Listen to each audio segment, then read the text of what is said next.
You are tuning in late to the apocalypse. Welcome to Brains, a D&D podcast. On with the show. We are finally back in the island of Immortal. We appreciate the map, even though the listeners can't see it. We're back. We're back. Jesus Christ. It's been, how long has it been? I can't do maths. A whole last month. Month Month since we've played. So if this recap goes badly, it's Eddie's fault. Last time, it was just at the end of your skirmish with Lemons. So Hamish was fighting Lemons in the street, getting very agitated, and then Lemons got away. Lemons also let a bunch of zombies into Sunnover town, and y'all were fighting it. Charles got like a bunch of multi-triple kills, like some insane kill streak. And then you were greeted at the gate by a group of spiky-looking boys. By that I mean they had spiky armor and looked angry. And they were from Glitterhold, and you guys jumped into Mike's dead wife and rode her out of Sunnover town. I think that name is gonna. It broke. And you guys had a full-on Mad Max. God,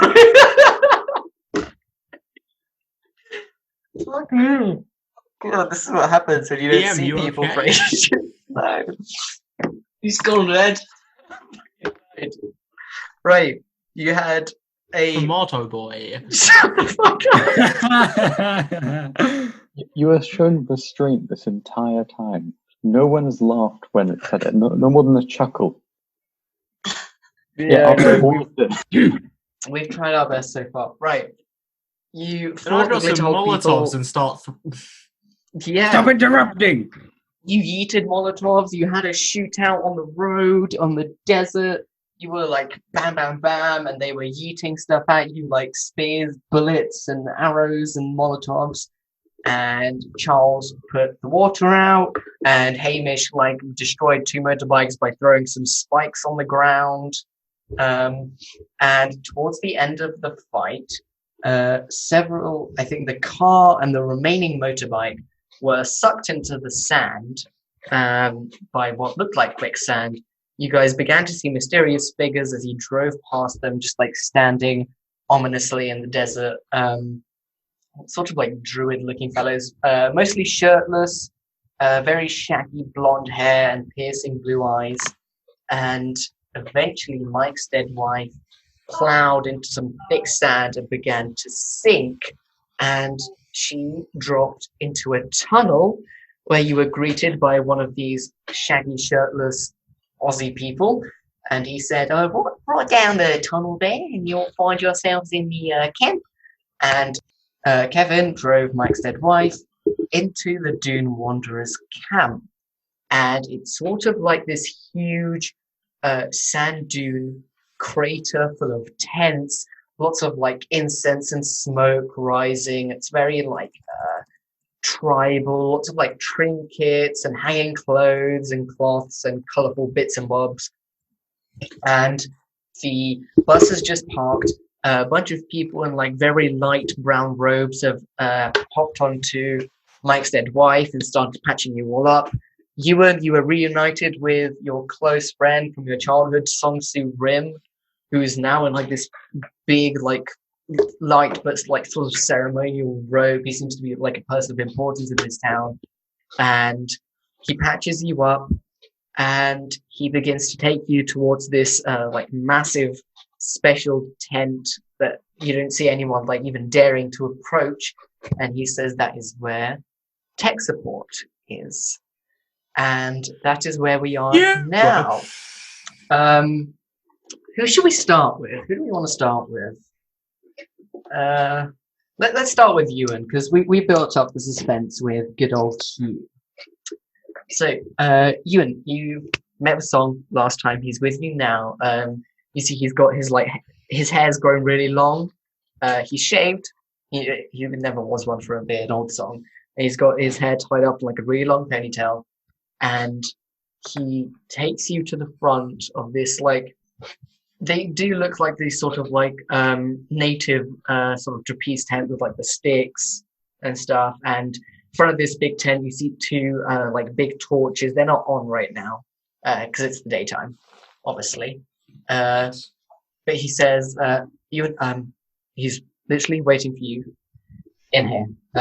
He doesn't let too many people in. You're actually one of the only ones, other than me and Grand Opal Hanan. So I can't follow you in, but good luck. He's a bit stingy. And he walks up. Right. I take a sip of holy water and just stand outside. Can I ask how much holy water is in this bottle? Actually, yeah, how much is left? That's a Are good you- point. You had Are you 5 taking, like, sips little left. tiny Now sips, used or- up one of them. You think we could restock around here? You don't even need to make a religion check because he's 10 meters away from you. Just want to do that thing where you're calling your friend in the other room and you're both on your phones, even though you could just be chatting. Okay, Yeah, pretty you and much. Jackson, you take a swig of holy water. The dry breeze that you usually feel around you that like makes your throat a bit itchy, the stuff that you know, whirls around you when you usually contact him, you see the breeze comes from inside the tent and whirls around you. And you can't hear his voice, but you know he's literally there. And you feel the just like utter disappointment. So it's like you're connected right now. You can talk to him through your head, but he's just not saying anything. Oh, part of me thought you just wouldn't want to see me. You and Jackson. Oh yeah, I'm outside, by the way. Yes, I know you're outside. I asked Song to bring you inside. I just thought I'd tell you I was here. Well, I already know you're here. You could come in. Okay.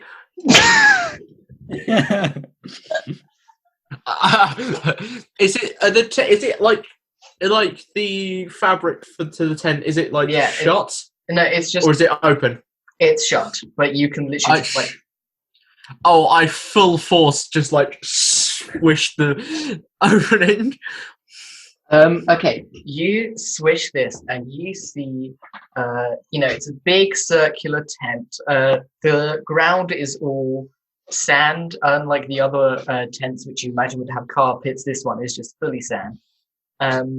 You see like various ornaments hung up on the wall, because they're not walls, it's obviously all tent, but you've got the like structural wood around the top, and you've got things hanging from there. You note like in front of you at the top, there's this like really beautiful ornate staff with like carvings on it, and like it looks ancient, and it's hung up above this man, this like 6'2" guy. He's really thin, he's like really tall and imposing. He's got bandages all over his hands, like all the way up to his arm. He's wearing a sort of vest, kind of like I am wearing now, but sort of made from like brown leather. He's wearing like shaggy bottom trousers, like sort of very like deserty, like clothy stuff. I don't know if you've seen Star Wars Rebels, but he kind of has vibes like Kanan from there. He's got like a pointy beard. Oh no, the beard. Yeah, the beard. Yeah, he's got a pointed beard that goes over here, and his hair tied up in a bun. And you see he's got a wooden mask, similarly to Kanan, over his eyes with sort of like decorative tiki painting on it, just covering his eyes. And he's sitting there in sort of a meditating pose, and he gestures for you to come in. You? I didn't know you were Jesus.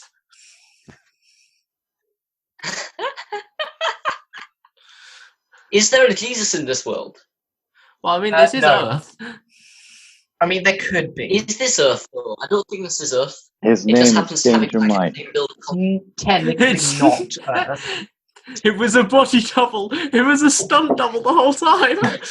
It's not Earth, it just has a Scotland and Australia. Ewan Jackson, I am not Jesus' body stunt double.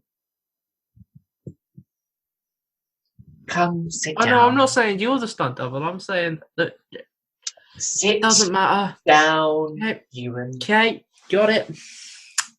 So, how are you? I am fine. How have you been, Yes. Ewan Jackson?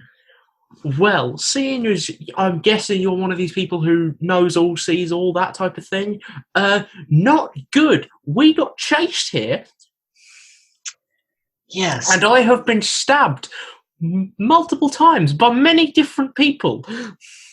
Yes, that is unfortunate. You have been stabbed profusely quite a lot. It seems to be a very curious string of bad luck. Yes. For us by this point. Give me that sword. Oh, you mean my plunder? Yes. He I takes it, definitely was sort the of- last person to kill him. He sort of like spins it round and holds it, like very lightly holding it by the tip. It's a heavy sword. You don't know how he's managing to hold it with just his fingers. It's like the tip on the bottom. You sure you're not Jesus? The last person using this was dealing with forces he should not have been dealing with. Have you considered that this sword might be cursed? No, but I have considered that I myself might be cursed. Seeing as how many of the enemies tend to hurt me a lot more than they hurt others. I recommend you don't touch that sword. We're going to melt it down and make better use of it. Right. Okay. Before we begin, do you have any questions about anything?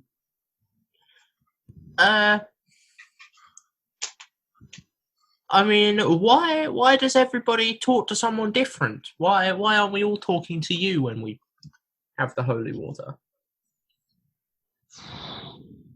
Because quite frankly, my mate Charles, the guy he seems to talk to, I feel like I myself would have a bit of a better connection with. He's talking to Charlie, isn't he? Yeah. I feel like myself, me and that Charlie guys, our vibes, I feel like they may connect a bit more better than ours do. You were put on your path to be guided by me because I selected it. God, you picked me. Oh, so this is your fault.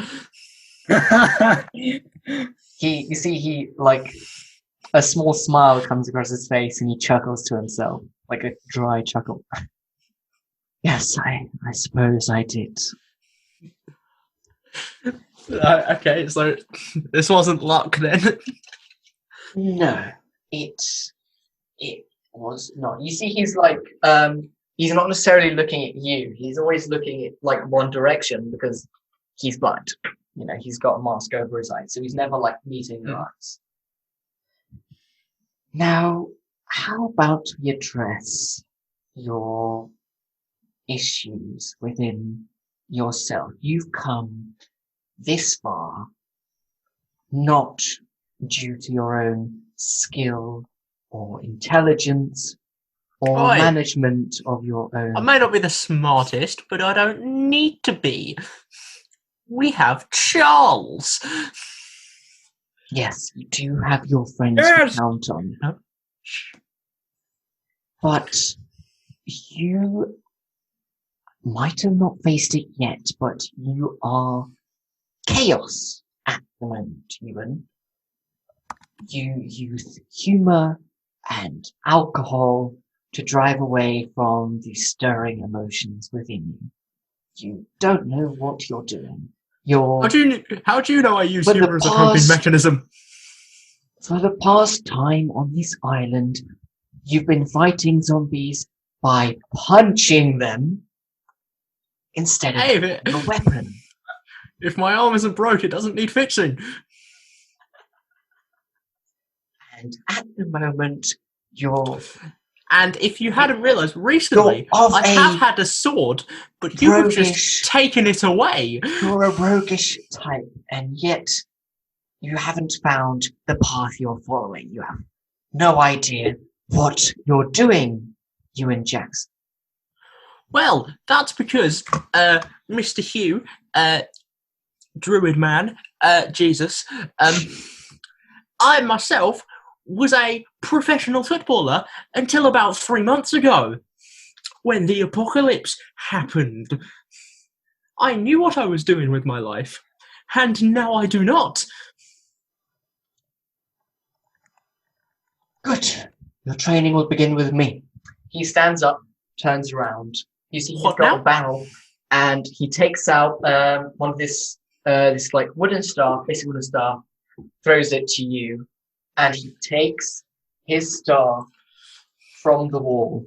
Oh, his big ornate staff. Oh no. I'm about to get an arse whooping.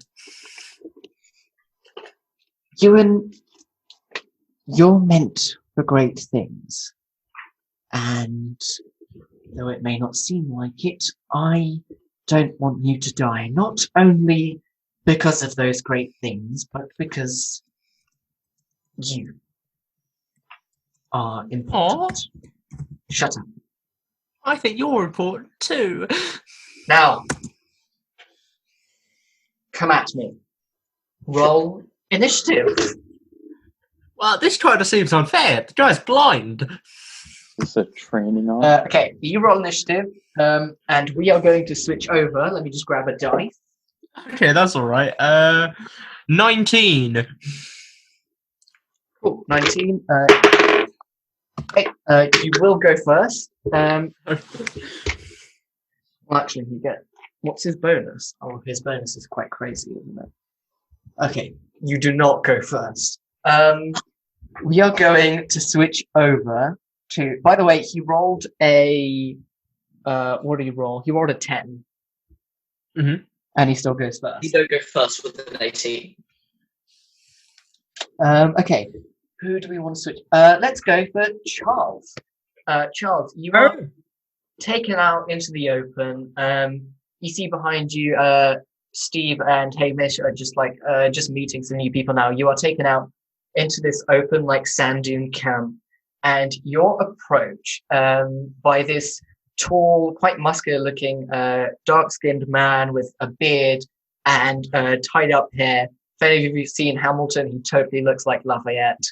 And he goes up to you and he says, you must be Mr. Wilpossam. It's very nice to meet you. And he gives you a proper predator handshake. Your butler spoke very highly of you. Wait, what? Yes, your Mr. Topic, he spoke of you all the time. He said you are his favorite. Toby's here? I would like to point out that all of that was just past tense. No. Kind of seems like a him problem. Where's Toby? He is not dead. He is simply not here. Simply not alive. He's simply not breathing. Simply in another dimension. Simply in hell. With me, Mr. Monsieur Wilson. We found your uncle when the cruise ship crashed in the. I heard it was around the Sunnover beach. We found him and a couple people stranded on the beach below the desert. So we took them in, and your butler was... sorry, did I say uncle? I meant to say butler. Your godfather... I don't know if you know that. Your godfather was with us for quite a long time. Your uncle, your butler, he was, we healed him, we healed him up. Prisoner? What? We said kill. No, we healed him up in camp. We treated him and he spent a lot of time. He became an honorary grand opal of our religious circle, and your butler spoke with incredible wisdom of his veterinary years in the Second World War, and he spoke very highly of you. He would not stop talking of you. He is not in the camp right now. He decided to go traveling around the island, and he recently went up north to, I believe, to Luminos City. Noted. Right. How can I get there? Isn't that in Pokemon? That is Lumiose City. Oh, my The bad. one on MO2 is called Luminos City. Yeah, it's okay. very different and no similarities so whatsoever. You can get there by traveling north. However, there A is long Route 5. is a very long route, and there is a bit of an issue. Do you know of the Horde? I've heard rumors. So the Horde is this collection of about 100,000 zombies that travel together, and they are currently traveling around Luminos and the western side of the island. So you may not be able to travel back to Sunnover for about a week, or to Luminos for that matter. Right. Your Okay. butler did have one request Hmm? before he went. He had a feeling you would come to us eventually, and you are not as strong looking as I heard your father is. You are limp and weak, and we are going to change that. What do you have in mind?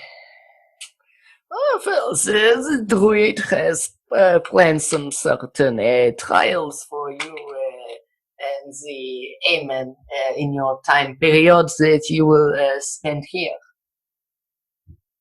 Right. Are we going to be This murdered in any way? No, you will not be murdered. For now, why don't we go visit, we'll get you patched up, and we will go visit, maybe the forge, and show you around the camp. And, I am very interested in this forge of yours. and he begins to take you to the forge. Let's go to Safety Steve. Steve, you are on Mike's dead wife, and you see this, Okay. this lady with blue eyes and blonde hair tied up as well. Everyone's got their hair tied back because it's really hot. And she goes up and starts patching you up. She's like, "Hi, darling! Oh, you look a bit hurt there, aren't you? Wasn't too safe out there, was it? No, it wasn't. My name's Diana Macmillan, because you know all these people, they're the Macmillans. They're like what do you call those druids up north? Not the druids, sorry, the weird like forest people, the McManamans. We're like their cousins, you know. The MacManamans. I've heard that name. It's the McPoyles. Jeremy guy that invaded the village. Hey, well, let's get you patched up here, darling. Would you like some tea? No.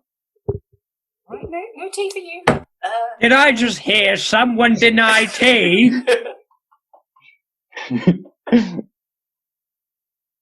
I meant to say yes. I misspoke. Of course you'll have some tea, love. Come with me. And she takes you to this colourful tent. It's got like bright yellow and lots of flowers like hanging from it. And she begins to patch you up in there. And she says, "You seem to be some sort of you a doctor or something? Like some health safety?" I'm a health and safety supervisor, yes, close enough. Oh, The must finest in be MLP, quite am I? clever to get that sort of degree. I don't have a degree per se. My degree is actually in danger. Always liked dangerous lad. Where did you learn danger? At the Oxford School of Danger. Who was in your class? There was a guy called Mike. Did he go by his last name, per chance? Yeah, well, actually, Danger is his middle name. His actual first name was Bartholomew, but he didn't like Bartholomew that. Dangerous Michael. Yeah, so he went by his middle name. But also went by his surname. I feel like a dangerous Michael. Wasn't he that extreme sportsman on TV? Yeah, that was him. He then became like a hype man and everything. Yeah, right, cock. Oh, bit of drama now, do we? Do spill? You know, I'm alright. I'd rather not spill this tea, it's quite hot.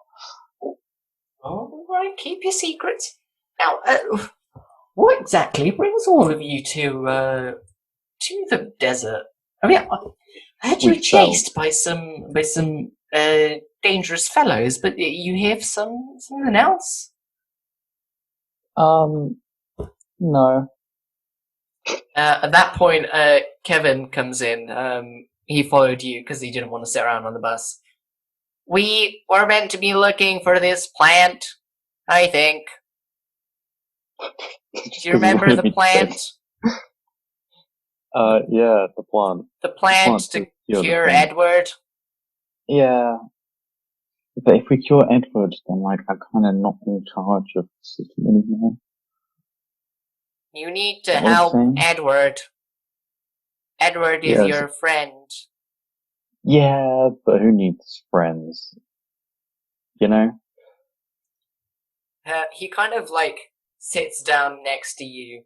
He grabs your cup of tea, just puts it up against his, like, thing. He doesn't drink any, he just pretends to. And he just, like, makes the noise of sighing, even though he actually can't sigh. I had a friend before. His name was Danger Mike. He was that guy? First friend. I know you didn't like him, but he was fun. He was a rival and a friend. Then he died. When he died, I discovered the emotion of sadness. I had not felt this before. I do not like it. Edward is your friend. You will be sad if Edward does not come back. You need to help your friend. Yeah, fine. I will help you. No, you won't. Okay. Danger doesn't work with others. Okay. And Diane McMillan goes, "Oh, well, if you're looking to cure some poisons, well, we do like this like brewing competition where you can brew different cures or medicines. I think that might be what the Druid has in store for you. Well, I will help you find the ingredients you need to help cure your friend." Can we not just get the medicine? There's no fun in doing that, is there? Someone is dying.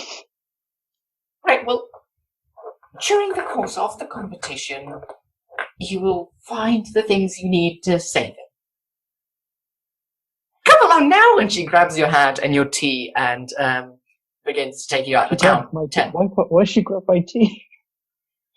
Never waste a good cup of tea, darling. I like that person.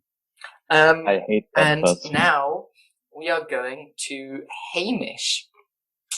Hamish, as you step out of the bus, you like talked with some of these people that patched you up. They were these members of the family of the Macmillans, this cousin family of the McManamans, and they are like another religious group. And you step out of Mike's dead wife and you walk a couple paces in the sand. The sun is like shining really brightly. There's no clouds. It's this like piercing heat.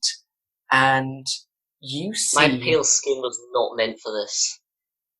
On the wind is a little green spiky leaf, like pure green, floats, dances around you, and is whisked up above the ridge of the dune crater. And you see a figure holding a wooden staff, and he kind of gestures lightly with his staff and walks down. Well, I think I should follow him. You know, what's my HP looking like? You're healed up. In which case, then I don't see why not. Hamish is going to look around to make sure he's still a little bit wary of this place. We never had that great relationship with our cousins. He's going to look around and try and make sure that he's not obviously seen, and then follow that bloke. I'll say you successfully managed to look around, make sure you're not seen. Walk up, and you reach the top of this ridge of this crater, and in front of you, you see your much taller. He's got a very long beard and bushy ginger hair, and this is one of your elders, Camden McManaman. Camden? Camden, what are you doing over here? I think the better question is, what are you doing over here? That's the same question, but, I mean, fair enough. You've got to let go of this silly adventure you're on, Hamish. You've had enough. What do you mean? You've been away from your family long enough. You and wee Jock belong back with us, treating the Garden of Fenir, and you know it. I mean, if you want to spend your life gardening, go ahead, but you know what? First of all, did you come here just to find me? Because that's pretty sad. What else were you doing? I was sent by our elders to come fetch you because you ran off on some silly quest and made some silly friends who you think is more important than your duties to our family.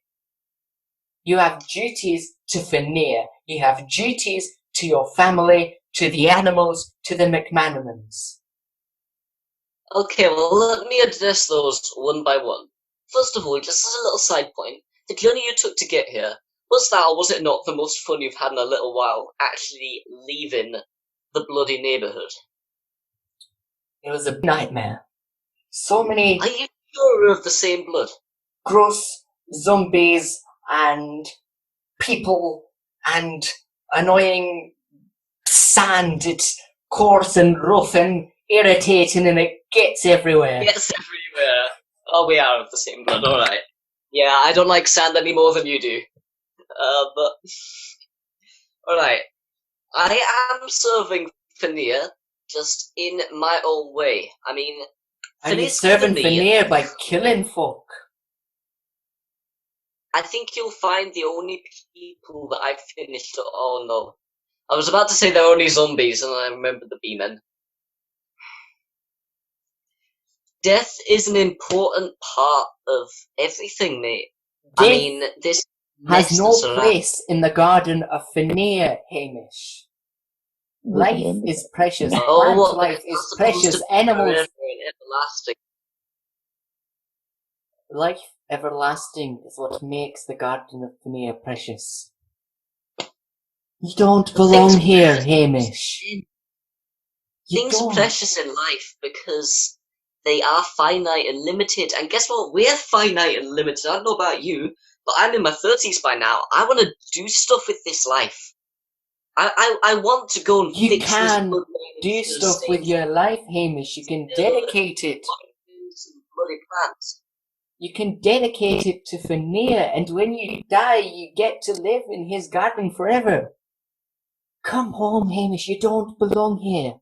You don't belong with these people. You're a McManaman. Hamish is gonna, you know that arm guard thing that we made the other time? We stand on the top of a sand dune, right? Hamish is gonna pick it up, just place it behind him, and look at his brother and be like, let's have this conversation another time. Maybe after I've saved the world again, and after you've watered a couple more plants. And just sledge all the way down the sand dune. You little shit! And you sled down and you see your brother turn and walk back away. Hamish, you're sledding down. Make a athletics check as you're sledding down on this influence thing backwards down this sandy ridge. Yeah, I should have expected that to happen. Okay. Time to test out this new proficiency bonus. Oh, that, my friend, is going to be a 24. 24. You slide down. You've got ultimate control. For someone who doesn't like sand, you're doing perfectly well on it. You even managed to do like a little backflip, and you skid down onto the sand, and you arrive down at the bottom, and you're greeted. Hamish knows that if he falls off this sledge, he's going to get a face full of sand. And so actually the best way to avoid more sand is to stay on. You see this tall guy in like beautiful ornate brown robes stops the sledge with his foot. He's like, you're right there. Hamish falls off. Oh, better watch out for that all that sand. It's quite dangerous sledding down these hills. They're quite steep. I pull my head out of the sand and look at him and just kind of wring my head out like I'm a dog. You must be... Shake out all the sand. You must be Hamish McMenamin, right? That's my name, don't wear it out. Right, well, I'm Hanan. Hanan McMillan from your McMillan family. Hanan McMillan. Nice to meet you. I'm the Grand Opal Roundy. I run the religious and ceremonial parts of what we do here. And why don't you come with me? And he takes your hand and lifts you up. Now, I believe the fella you were just talking to on that ridge was good old Camden. Camden, yeah, Camden. Yeah, always was a stingy lad, that one. Well, not as stingy as Jerry, who left the Macmillans and got married to some lady called Hornswoggle. What are you up to yeah. I'm assuming you weren't close. No. Was they all really close with Jerry? Exactly. Okay, anyway. Right. Well, just changing the subject very quickly. You seem to be having some trouble with your, shall I say, family relation, religious belief, inner conflict. I can sense it within you right now. Well, alright then, you're just gonna call me out like that? Yeah, sure.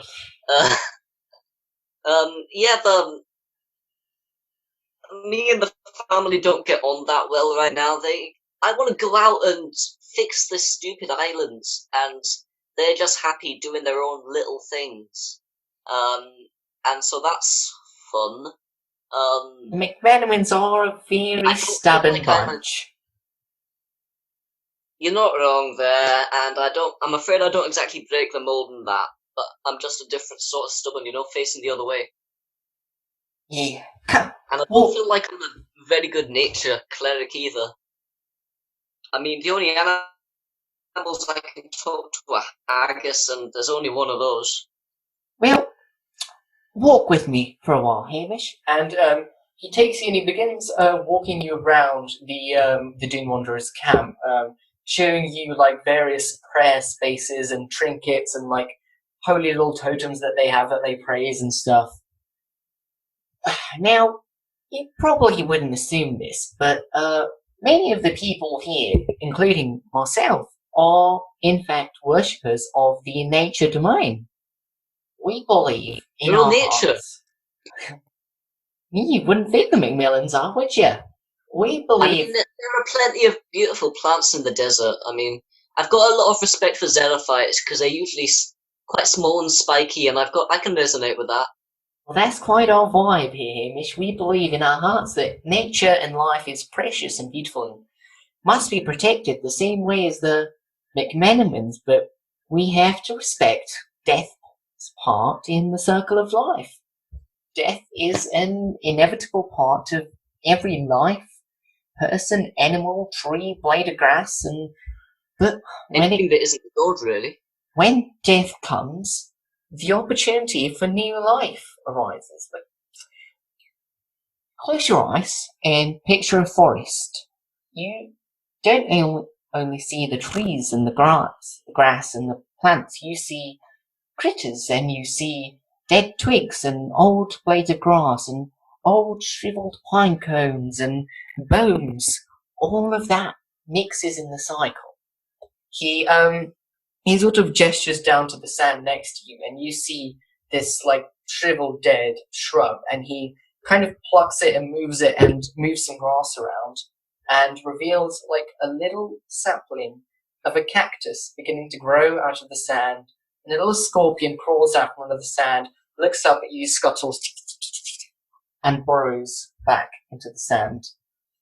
Desert wildlife is every bit as important as grassy wildlife. The Dune Wanderers and the Druid have always believed in the cycle and beauty of new life after death.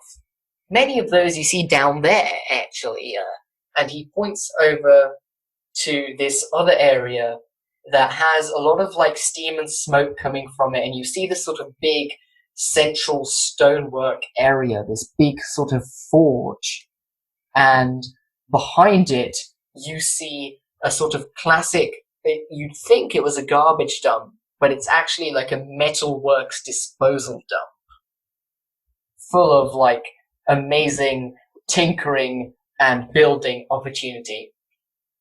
Most of the people you see down there in that bit are Forge domain. They praise the god, well, I've forgotten the name, quite frankly. That's the one. And they love building art out of metal and using what's old, discarded, and dead, and giving it new purpose. Now, the McManamans, your family, are very true to their ways. They believe strongly in the god Fenir, in the beauty and perfection of life and wildlife, and there's nothing wrong with that, nor is there anything wrong with questioning that faith if you don't feel attuned to the same way of thinking. You need to find what beliefs are truest to your heart and follow down your own spiritual journey. And though you may want to change the minds of the McManamans about their ways and get them to help you in the Amen and change the way people look at things, and get their McManamans to come out of their damn garden. You have to be prepared for the chance that they simply may not.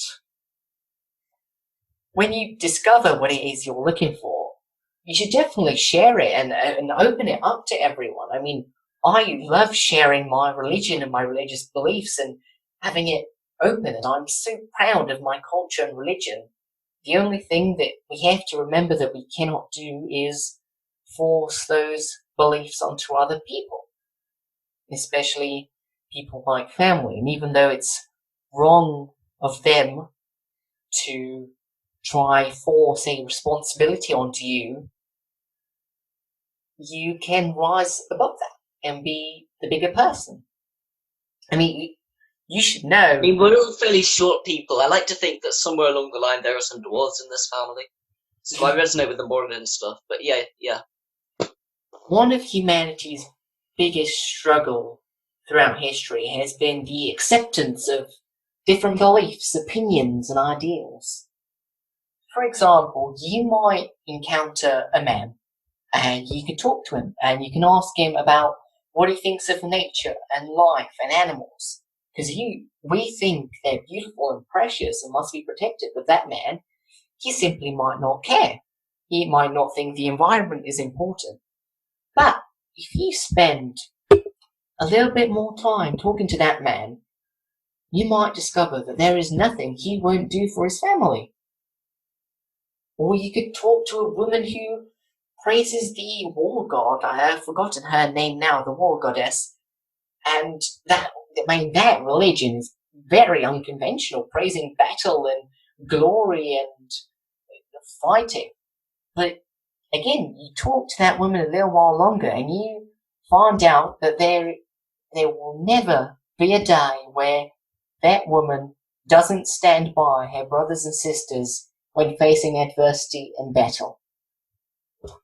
Faith is something true to each person. It is complex and can grow and can be molded and learn more, and you can learn new ways to improve it. Similarly to concepts like gender and sexuality, there are groups, religious groups and classifications that give people identity, a sense of self-being, communities of people who are similar in ways that are truly beautiful. But belief and faith at its essence is fluid. It's what you believe in.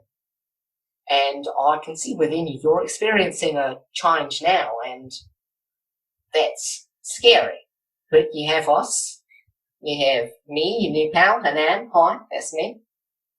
We've got a library you can read up on.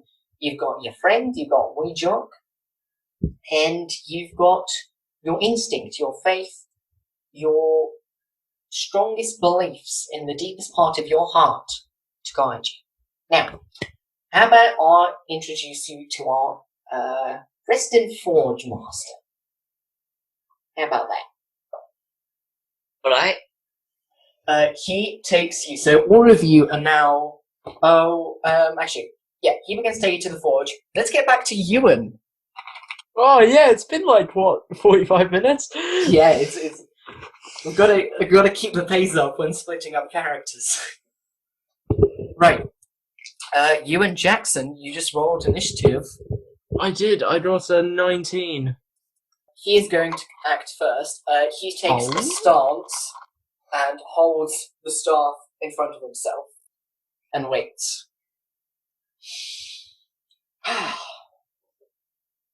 Go on then, Ewan Jackson. I'm gonna tell a joke. I'm gonna try and throw him off. Okay. I'm gonna start walking to the left, and as I am, I'm gonna start telling some jokes. He starts pacing to the right as you start walking to the left, and you begin circling. What do you say to him? So, Mr. Druid man, what do you call a blind deer? Oh, do indulge me, Ewan Jackson. What do you call a You're blind going deer? for blind jokes with a blind person. You're brave. Well, this is the reason I asked you, because I myself have no idea.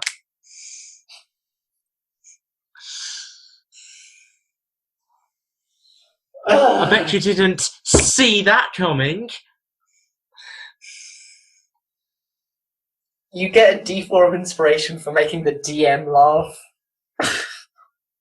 Oh! I would review that film 10 out of 10. Would not see again.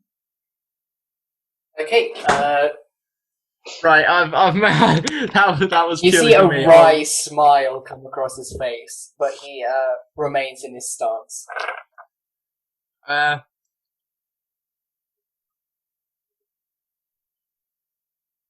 What do you do? I run at him looking like I'm going to punch, but just before I go for the punch, I drop and try and sweep him over with my leg. Make your attack roll. With the D4 of inspiration from you. Yeah.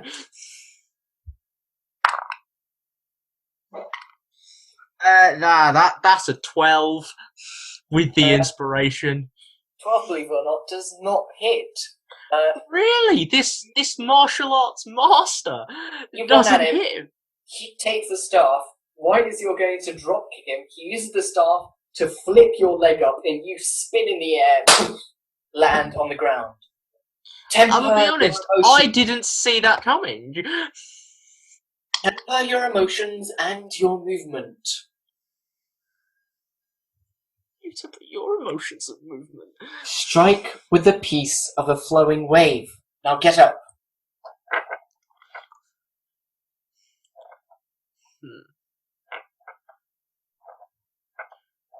He takes a stance again. I close my eyes. Okay, you close your eyes. And run at him and try and do the same thing again. Make an attack roll with disadvantage.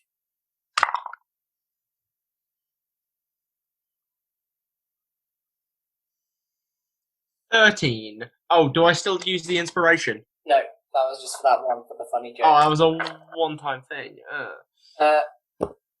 He sidesteps you and just like pokes your foot with his staff, and you stumble and fall on your face. Balance your focus, Ewan. Step with the lightness of the breeze. Get up again. Right, I take... I'm going to take a deep breath. Calm myself. I then slowly walk up to him. And bitch slap him. Make your attack roll.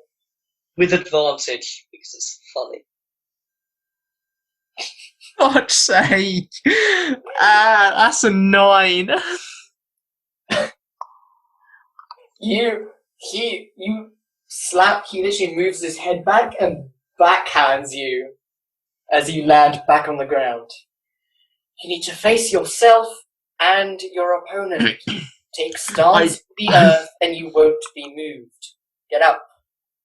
I stand up, spit out a little blood, and just say, "Oh, you bet you enjoyed that, you did."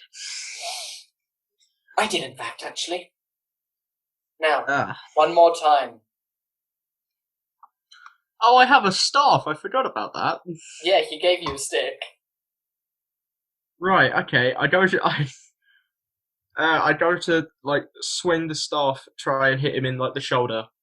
Cool. Make your attack roll. Oh, fucking finally! 21. 21 does not hit. How the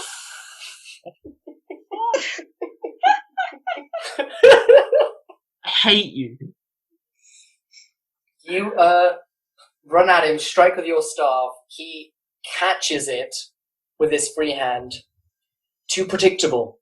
Embrace your soul and use the unpredictable fire within you. He takes the staff and just like bonks you on the head, and you fall back on the ground. I've seen enough for today. We will continue your training with song tomorrow morning, or the day after. I'll let you have a day of rest. You will be joining the rest of the people for the festivities tonight. For now, join your friends at the forge. Do you have any more questions? What's up with all this free your mind shit?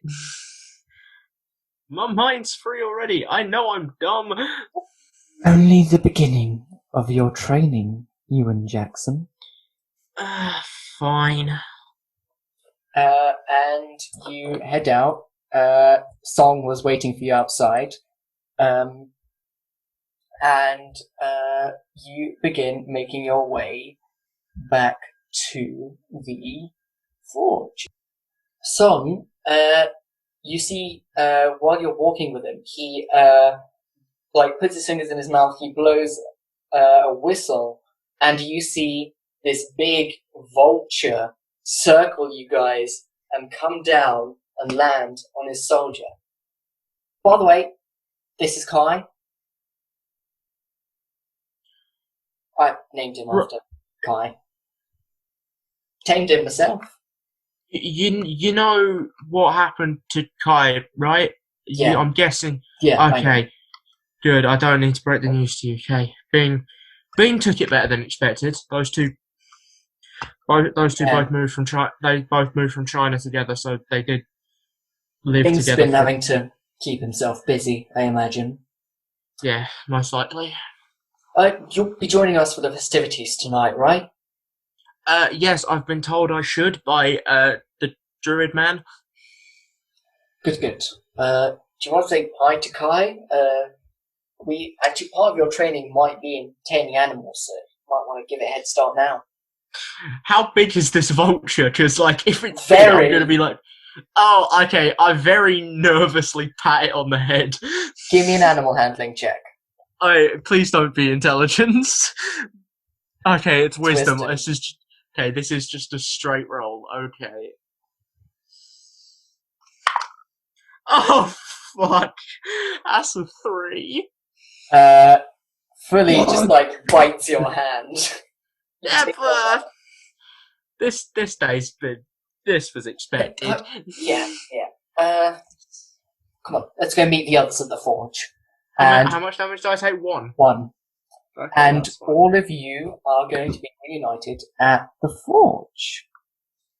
Catch you guys then. So, on your way to the forge, we're going to quickly go back to Safety Steve. Safety Steve. This woman, Diane, she's walking you over to the forge, and she points out, is that, I just love gossip, can't help myself. Have you got like a mark from a ring on your finger? Did you used to have some kind of love, or, I mean, I can always tell when people are missing some kind of, lady. So, who was she? I don't really like talking about this. Oh, It's not a happy story. was it a bad breakup? Did she cheat on you? Not exactly. She was taken from me. Was she kidnapped? I wouldn't say kidnapped per se. It was, it's complicated. Oh, well, you do you. Are you... Is this, this relationship, is it still something you still looking for her and all that? You still... If it kills me, I will find her. Right. Suppose you're not open to anything. The one who took her is now dead. That's part of it gone. Right. Well, look, Safety Steve used to be dating Mike's dead wife. So the bus is Steve's ex-dead girlfriend. So, is she still alive then? Is she around here, Is she somewhere? She's still alive. He's a bus. But are you're committed to her then? You're not, looking for something maybe? When I lost her, I swore I would never do anything dangerous ever again. Right. And I swore my life to safety. Well, there's a lot of things you can do safely. I know. I'm the safety expert. What about that, Charles fellow? Is he someone on your radar? Well, he's... No, I can't. No. Charles. Oh. Friend. Do you spill, Mr. Steve? Well, look. He may be incredibly attractive.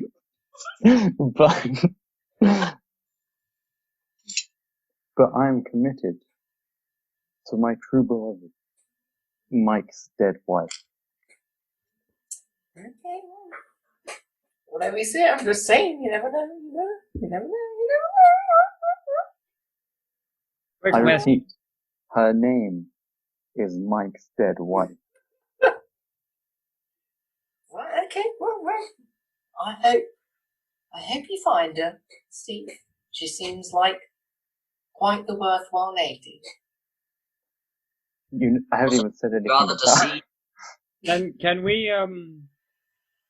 Can we hear this, or is this just like a one? This is a one-to-one. You guys are not. Okay, Here. I see. All of you arrive at the same time at the forge, and Hamish, you are. I expect me and Charles do the thing that teenage girls do whenever they see each other after a school holiday. And what is that? Oh my god, I missed you! Ah, Oh, Heather, that's what we do as well. Charles, you see Ewan Yeah. yell excitedly and just run at you and hug you. I sort of like pull back and try and dodge it.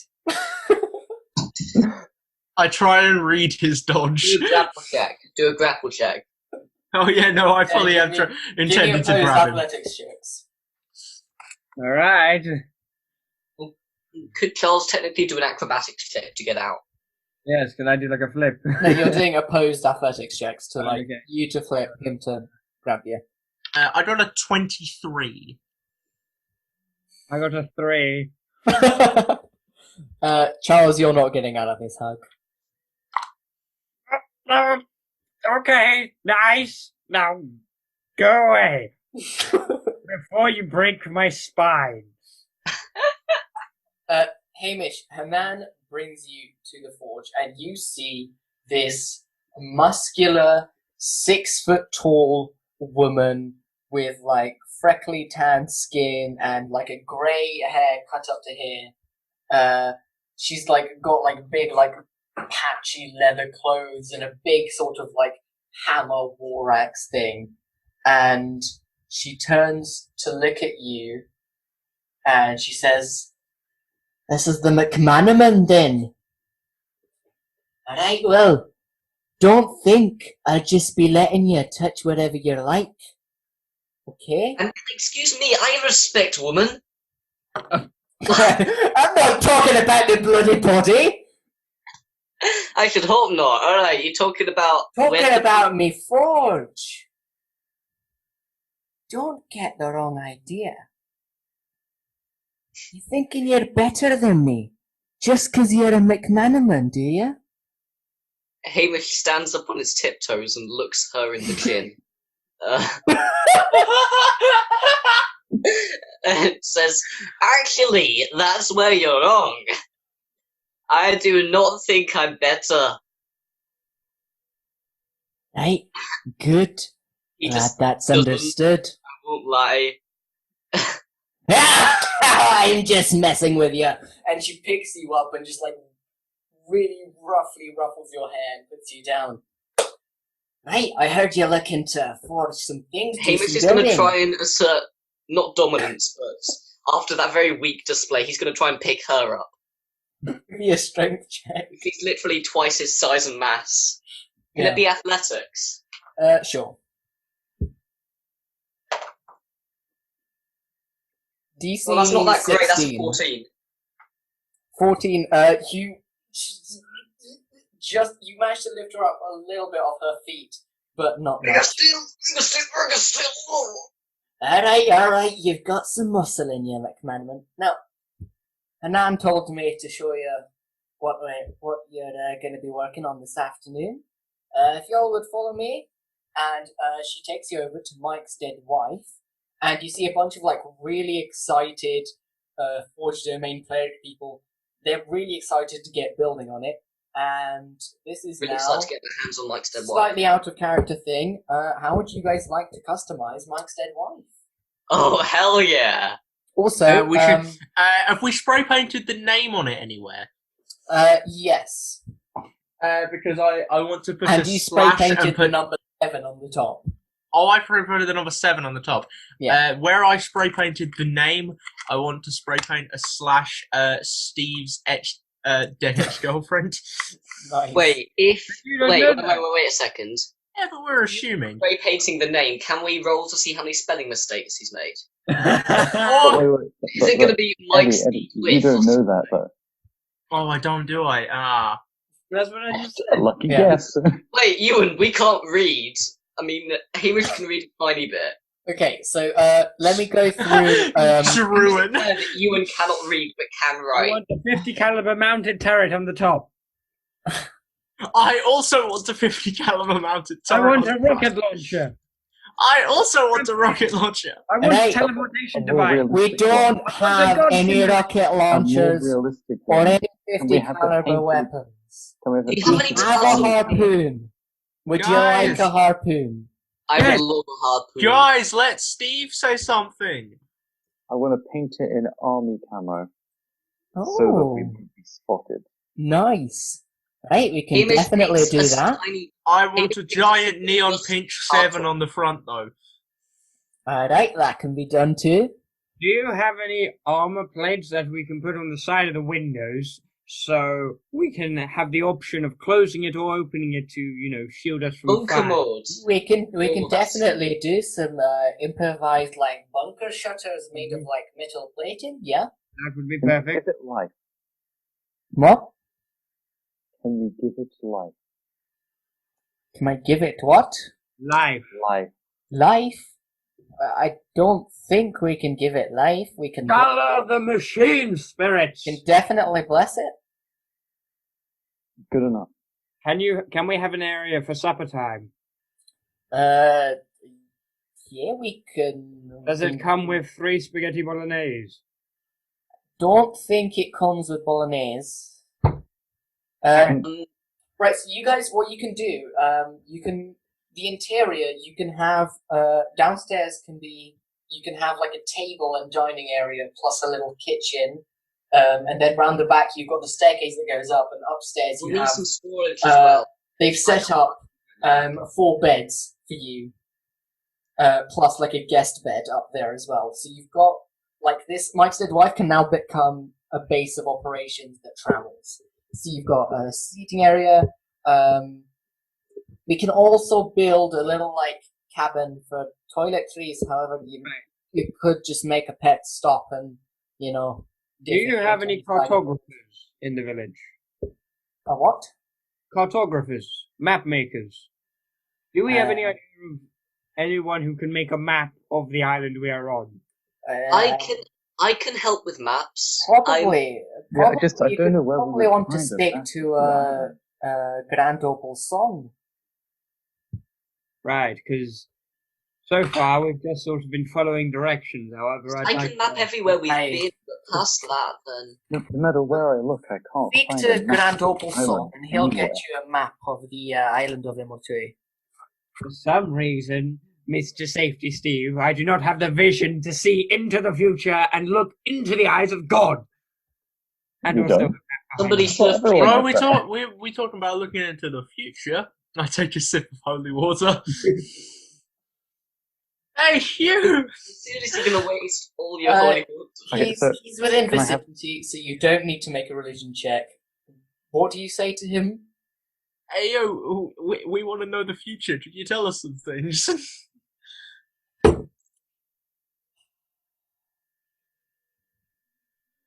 What were you guys arguing about?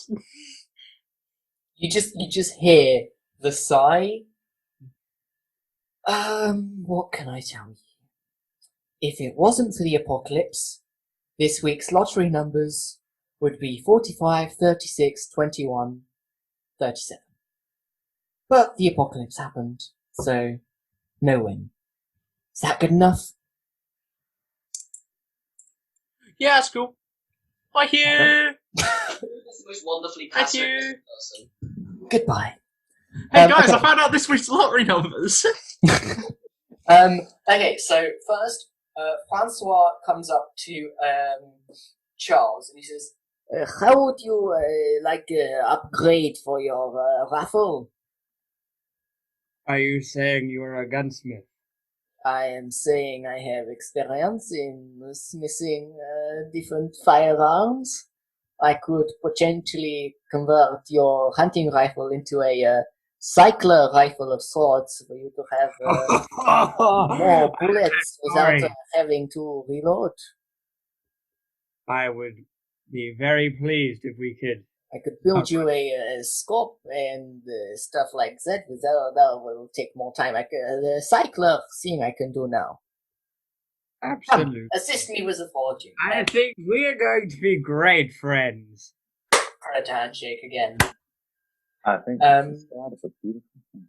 Okay, so you guys are working on Mike's wife with this big lady. Her name is Cass Harding, but everyone just calls her Cass. And defining features are just like that. She's big, burly. She's got a notable, really shiny ring on her ring finger. You guys notice that nobody seems to draw attention to her hand. Her hand's like really crinkly and stuff from working in the forge. Extra stuff as well. Charles has a new trick shot. Oh, yes. Called Shake the Hand. It costs 2 grit points, and it means he rolls an attack with advantage, and the target has to make a wisdom saving throw, or else they let him come within range and crit on them. Right. Could you repeat the statistics so I can write it down fully? I believe it's, let me check on my phone quick.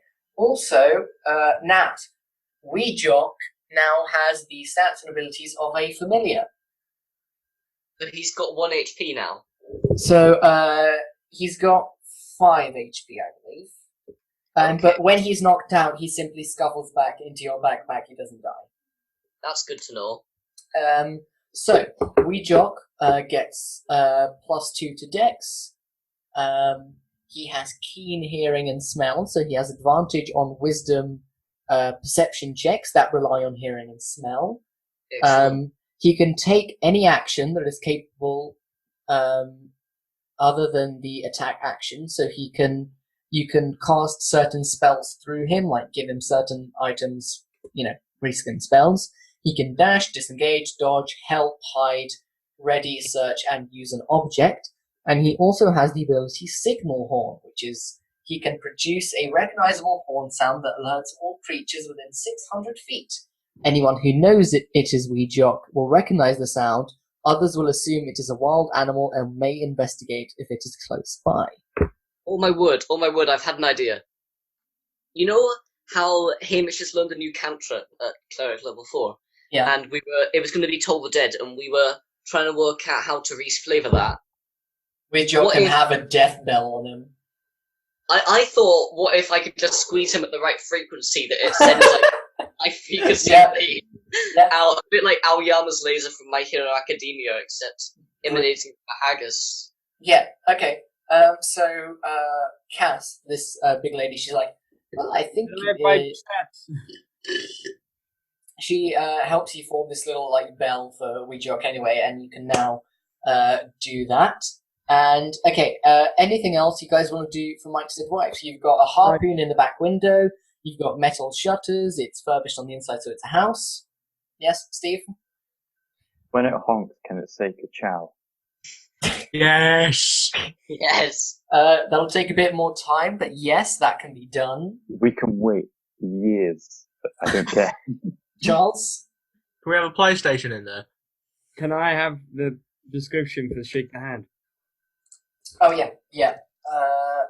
Okay, so you spend 2 grit points. Yep. You roll with advantage. Mm-hmm. Enemies need to make a DC. What is it? Probably 8 plus proficiency plus whatever modifier you're interested in. Yeah, 8 plus proficiency plus wisdom. Mm-hmm. They need to beat that wisdom check. So if they fail that and you hit, it's a critical hit. Thank you. I just wanted to get it down.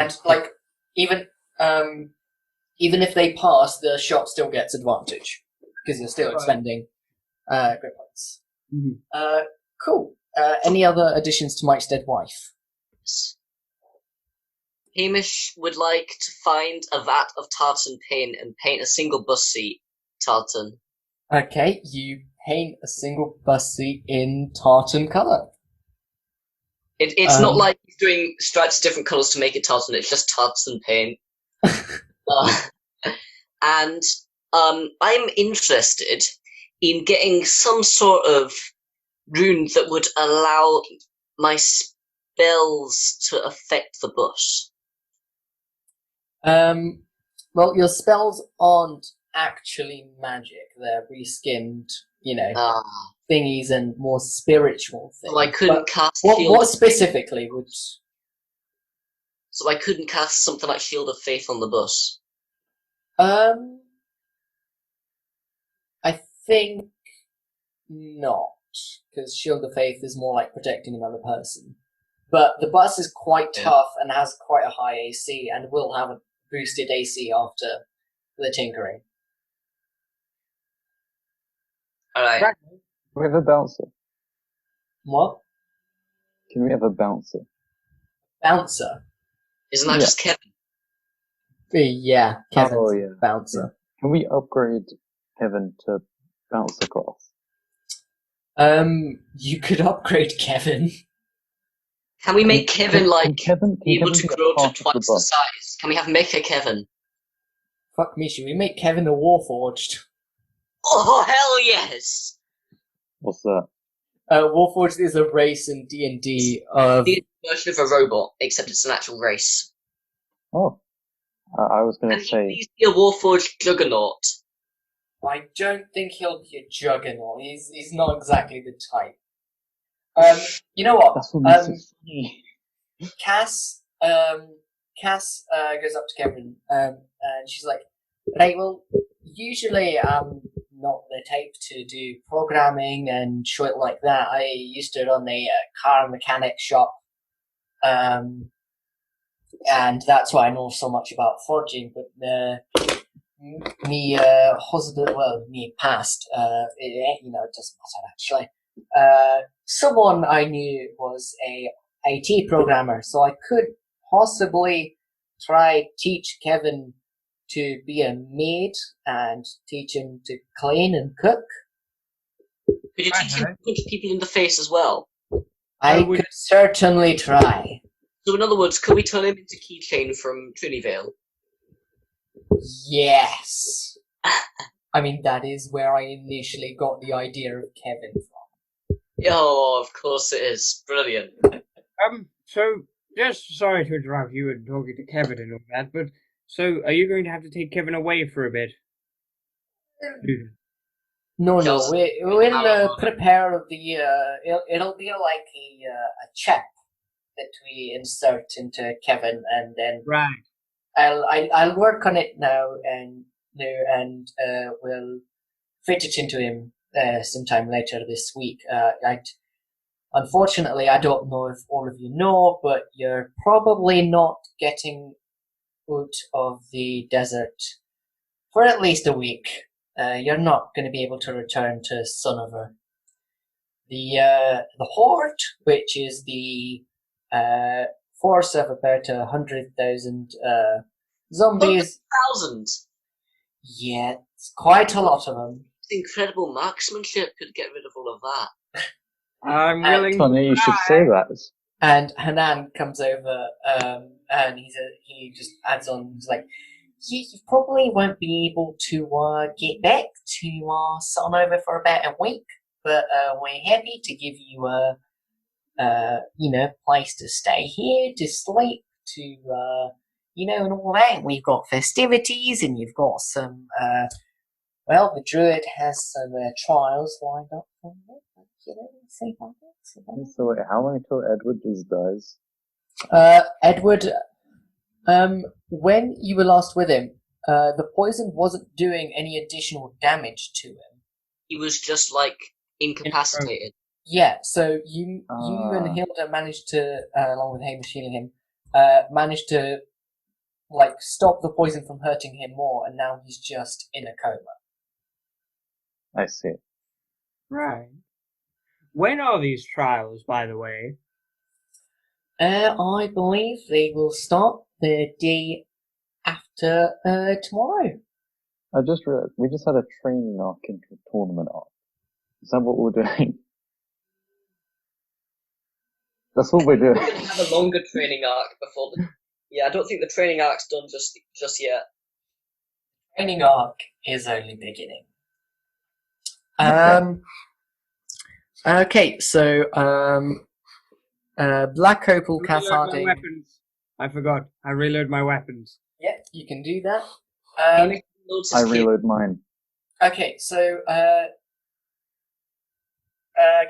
Steve, Diane invites you to come work on some brewing and foraging before you start concocting a cure for Edward, because she doesn't know how. Become like a bit of an alchemist.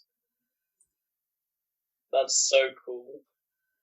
And she gives you a poisoner's kit. Oh boy. And you will have. She's like already started training you and like showing you the way, and you'll now be able to during traveling periods and stuff like that, you'll be able to forage for different plants and stuff, and then you'll be able to brew different poisons and possibly healing antidotes and stuff like that. So what you're telling me is I can actually be useful? Well, darling, what I'm telling you is you're a master of safety, and since you're so safe, you're pretty much the only one who can wield poisons to your advantage safely. You can take safety into your own hands. Wow. And I'm going to send this to you on Discord. It's a full sheet. It means you can put your arrows with poison to deal extra damage and stuff. It's really cool. Oh. Yeah. My clipboard, you mean? Yeah, your clipboards. In like a huge vial. So, and Kevin joins Just like you, and a long thing of poison with dips in. and Kevin joins you and starts learning that sort of stuff with you. Oh, no, I'm not unique. But Kevin isn't actually learning it. He's just like helping you. Mechanically, Wow. he's giving you help actions. Ewan, Songsu Rim, takes you with him, and he's like, "Hey, we've got a football pitch. Football? Behind some of the tents. Yeah, Football. if you want to kick a ball around, Of course I do. you know, get your ass handed to yourself by me again, Oh, if you mate, feel you're like not, it. You're Can I not be the sa- announcer? you are not saving anything, mate. Oh, am I not? Bring it then. Can I be the Right, announcer? go get your gloves on then. Let's go. Charles, do you want to be the announcer? Yes. Hamish would love to ref. Well, I Doesn't mean, I think understand the it's. game, but he would love to ref. Wait, we've got enough players for a full match. Okay. Oh my word! Can we do a five-a-side match? Or All like of a you six-a-side? unite at this sandy football pitch. Safety Steve, you're with Diane. You're like in like the bench that watches the match, but you're sitting there learning to forage. Are you just going to shout at them like a manager? Do it better. Who wants to play and who wants to ref and do shit? I will announce. Okay, Charles, Go you're the on. announcer. Hamish I got it. will go in the team other than Sonsurim's goal and just hold his caber and get ready to swat the ball out. Alright, so Hamish is in goal for me. Okay. Yeah, Hanan is. he's going to be sweeper keeper. quite Hanan has literally. made himself ref, and he says, Hamish, probably no cabers allowed in football. The idea Wait, Hamish, you is are that not you going. use your foot. That is Hamish, good. you are not going in goal. Are you sure? Can I do a deception check to see whether they believe You're holding Can I do a persuasion? Hold the game. just a 10-foot I tall? persuade the referee, actually, due to his size, he deserves to be fair, because football is a game of fairness and fun. Give me So- a persuasion check with disadvantage. Okay. What is that? I go up to Hernan. It's like, look So at that's him. He's 11. look, goalkeeper. That's position you That may is need two to be 11s. the tallest one on the pitch. 2 11s. Sorry, probably not. No caber on the field, Hamish. In which case, Hamish is probably going to be Cam or something. Okay, Hamish guys, I have a playing. plan.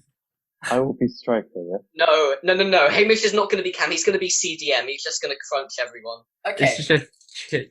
Okay, so on one team we've got Steve, Hamish, and Ewan. Do you want another player to be in goal, or one of you go in goal? Kevin. All right. Oh my word, yes. Kevin gets in goal, and you're playing You like against extendable Song. arms. You're playing against Song. Cass gets in there, just like truly yelling like a barbarian. Have we got like a load of people watching? Yeah, some of the people in the camp start gathering. You see the druid like Is this peeking his head out from his tent. right? How many people? Is this like a full 11-a-side match? No, this is like a 3v3. So it's you 3 3v3. versus 4v4. Yeah, So Kevin. 2-4 versus Song. So it's Grand Opal, Song, Black Oh, Opal. Diane. Yeah, Diane can go on the opposing team. Is this match by any chance going to require ability checks? Yes. You fucking- Hamish is just gonna. Can I cast Bless very subtly? These are religious people. Oh shoot, they'll recognise it. it. Hand check. And it's- Can anybody give me the Right, help? someone give him a help action. I am going to go over because I'm guessing Rim is captaining the other team. Yeah. Gonna go you do over- the help action 'cause you're Gonna not. go over, shake his hand, and just whisper, "Oh, you're going down, mate." And then Alan goes over and shakes their hand. Okay. Yeah. My hand. How? No, I just moved Charles out the way. Charles, no. Oh, I like what? Can Charles go in goal? Can Charles? No, he's an Elsie, he's an Elsie. Wait, who's on our team then? If it's just me, If you want, Kevin can be announcer. You can go in goal. Kevin's announcer. I just go over and whisper to Charles, "If the ball comes near you, shoot it." I've got a 7. I got a Roll. 17 for sleight of hand. Okay, you Or successfully deception, whatever cast, it was. I've got the same. successfully cast Bless. I'm going to do opposed deception. Go. Okay, you cast Bless. Nobody notices. Charles, you're in goal. Kevin has What? become the announcer. What does Bless do? You get to All-game add a minimum on one d4 to team. all ability checks, attack rolls, and saving throws, I think. Oh, Nice. Thank Okay, you. so on the opposite team, we've got. Oh no, it's only attack rolls and saving throws, it's not ability checks. You can use guidance, but you'll have to make a sleight of hand check every time you use it. Can I have a look to see whether guidance is verbal somatic material? It's I'm pretty sure it's verbal somatic and it's touch range. Okay, so you're up against Grand Opal Song, Fire Opal Cass, Fire Opal Francois, and I don't think Diane McMillan doesn't have a rank in the hierarchy of this religious group. Okay, The match starting. okay, well, the match starts. Steve and Ewan, you're at the middle with the Wait. kickoff.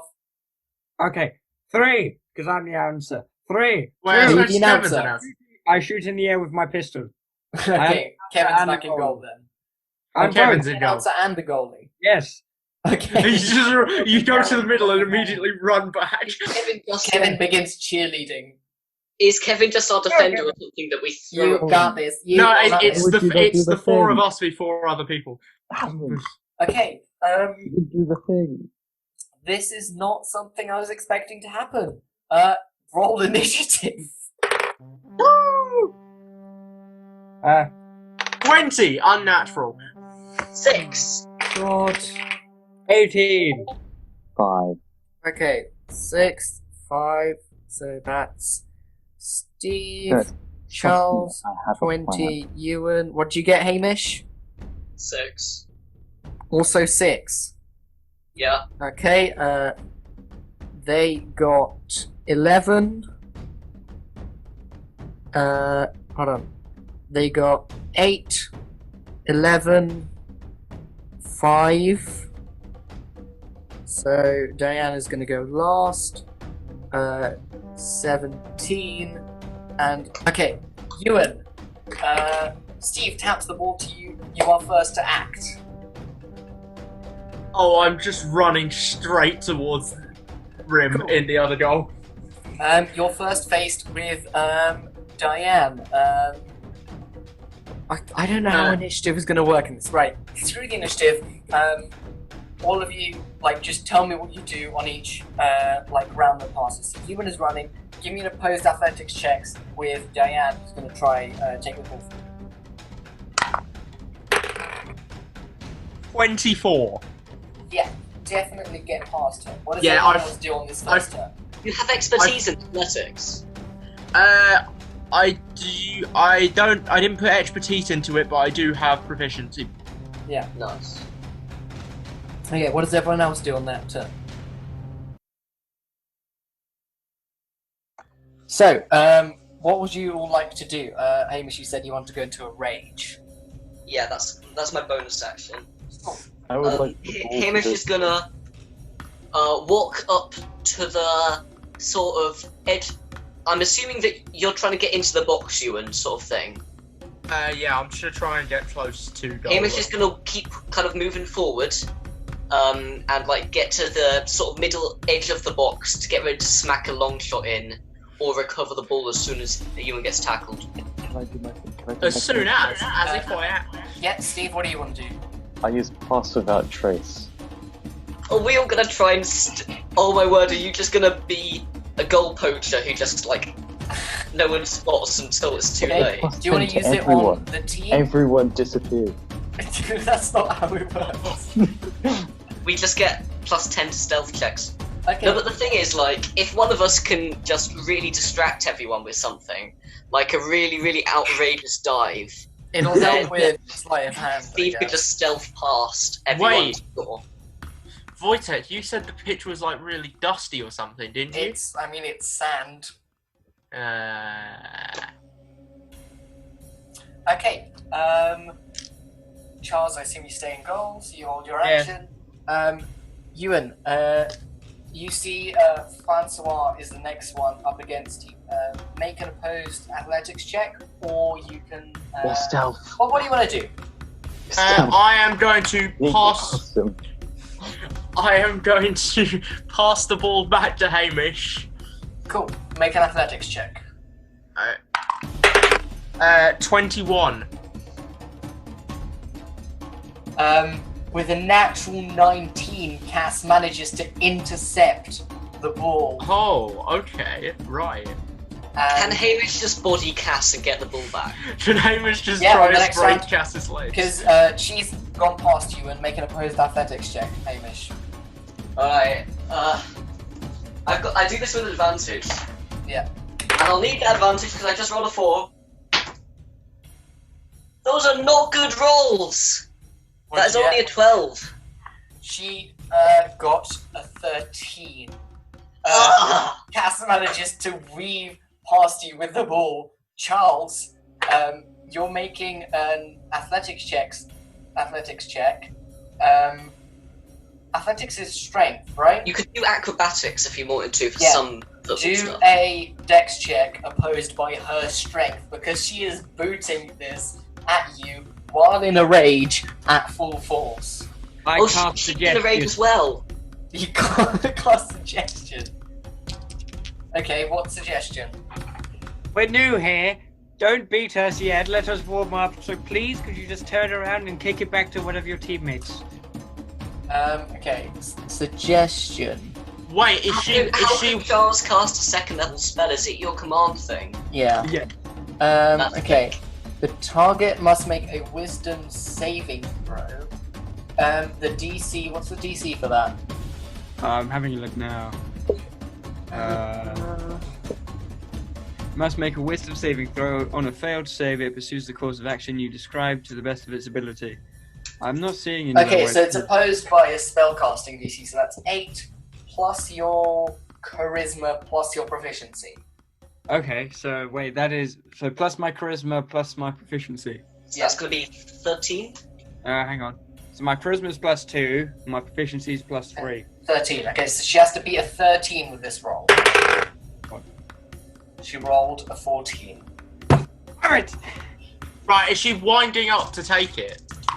She is now going to take this Can shot. I use a zombie Can hand I- to try and get in Can the I way? use Can I use a dash action to try and steal the ball pretty quickly? Steve's got a thing. Can I do something better?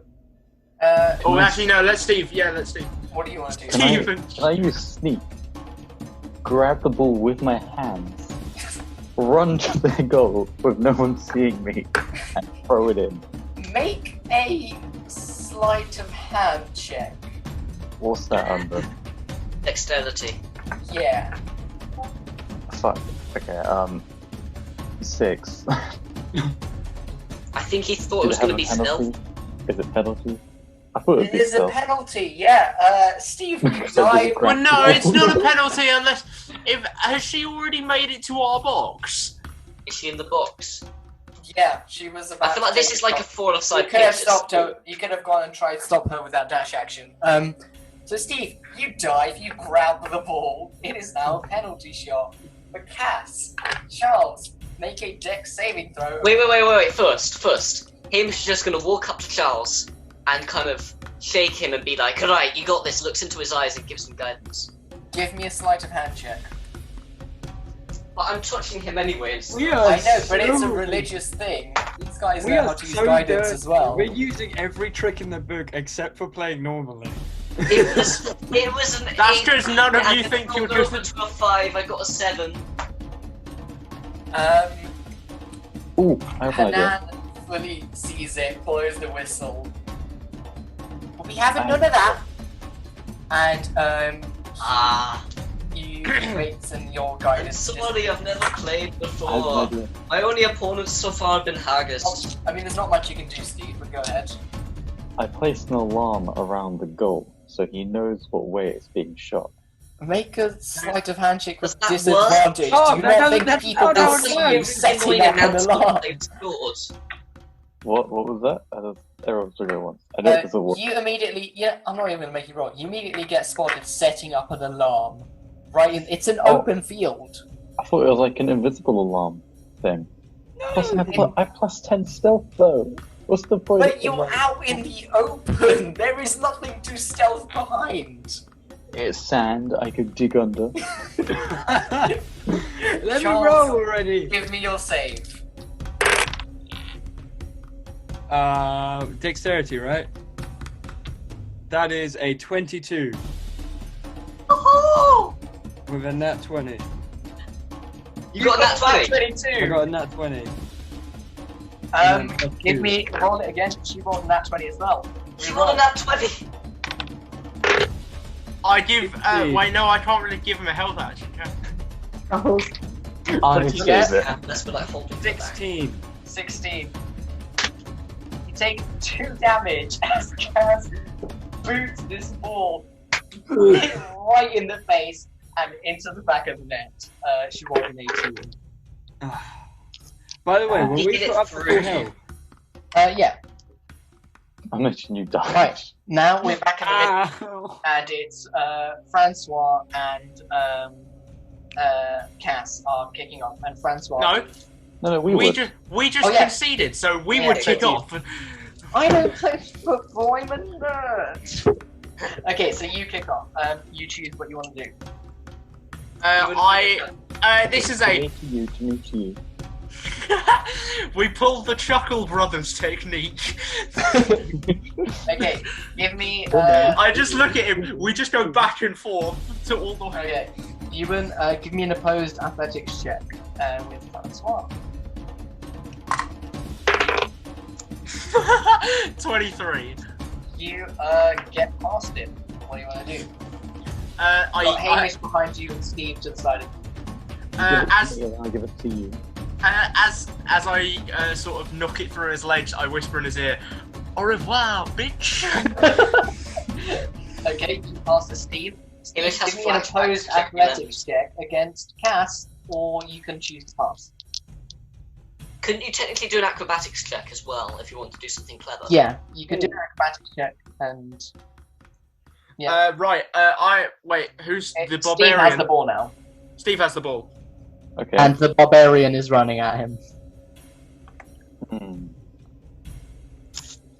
Well, the element of surprise is how we win, correct? We're already losing. We're already losing. We need to score a goal. Our goal. That's how we win. We win by scoring goals. Make an athletics check. Charles, make a dex saving throw. What? Wait, Charles. Yeah, because he's I thought booting you it were back the to same our goal. First good roll today. 18. I got a 6. Not a good idea. Steve, I in a moment scored. of I scored. false clarity, you boot I it s- back into your own net. I get hit in the face again. Oh. I smacked Steve on the back of the head. Wrong goal. Yeah, but you I see, just think Oh, Surum is just laughing. now they're gonna underestimate me. They're gonna think I'm an idiot. Okay. They're gonna know you're an idiot. You guys, Steve, keep I think they playing already- for the rest of the afternoon. Give me just like group athletics checks, and I'll roll for like a group one, and I'll roll for the enemy team, and we'll see if we score and win. The group one. Can Yeah. I roll Oh, this? but Since I I would All like of to you say, roll. at this next kickoff, because we're 2-0 down, I'm feeling pretty lucky. I'm just going to take a shot immediately. Okay, halfway. make an athletics check with disadvantage. Okay, I would like to say again, I'm feeling pretty lucky. Right, okay.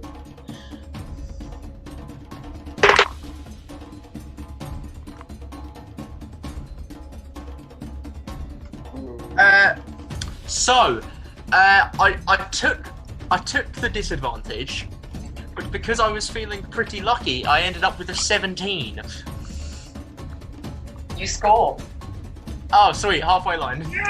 Do you have luck points now or something? Yes, I may have. I You took a took second. luck points instead of improving your dexterity. I took a second feat because I mean, just. I Lucky. respect It's that. It sounded quite fun. Okay, give Luck me points are group perfect. athletics checks.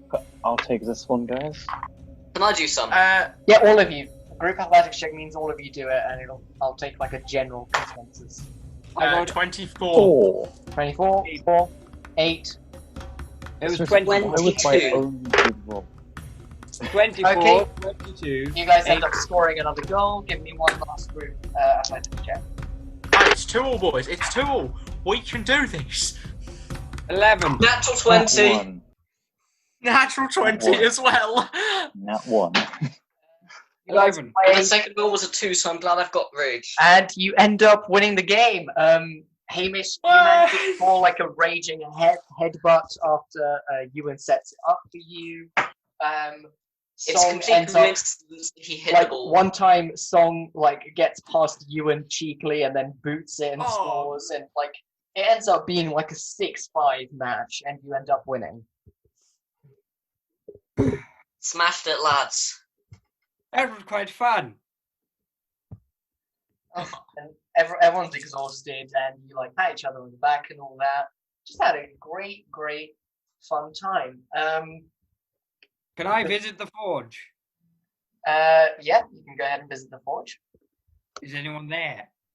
Yeah, a bunch of people working on Mike's dead wife. Cass and Francois went back there. Right. Is there any sign of my cycler rifle being prepared yet? You see, your rifle is on Francois's desk. You see a little French flag, and he's busy working on it, and he's already like got some like tools out and stuff. So it'll be done by the end of the day. Awesome. Hey, Francois, I was merely wondering, because Oui. of course you're working on this excellent weapon. Thank you, by the way. We're Well, of pretty- course, anything for the son of our honorary Grand Opal Toblerone. That still surprises me, I'm not going to lie. But I was wondering, do you have any kind of ammunition? Because I'm starting to run quite low. Oh, I can definitely supply you with all sorts of ammunition. We've got big boxes and he shows you like boxes, piles of like bullets and all that. That would be absolutely splendid. I'm So running a bit. stage, I'll give you like a certain number for yeah. Oh, thank you. After that, all of you you'll get each taken to like this like stream from the river, which is like this bathing place. So you guys finally get to like clean and shower and all that using flowers and that sort of stuff. So you all spick and span. They all dress you up in like nice temporary like light brown robes and stuff, and it becomes nighttime, and you see the sky is like this deep, really dark blue, completely scattered with stars, and you begin to see like some beautiful, colorful nebulas and lights and all sorts of different stuff. You recognize some constellations, and you are taken towards the center of the camp, where they've got this massive campfire, and you see so many people are playing drums, playing different flutes, cheering and laughing. Some people are singing. You see this big smoke just like billowing up, lots of lights and torches. And Hanan leads you all over. All of you take your seats around the circle. This is the Festival of Remembrance. You have a seat. Give me insight checks.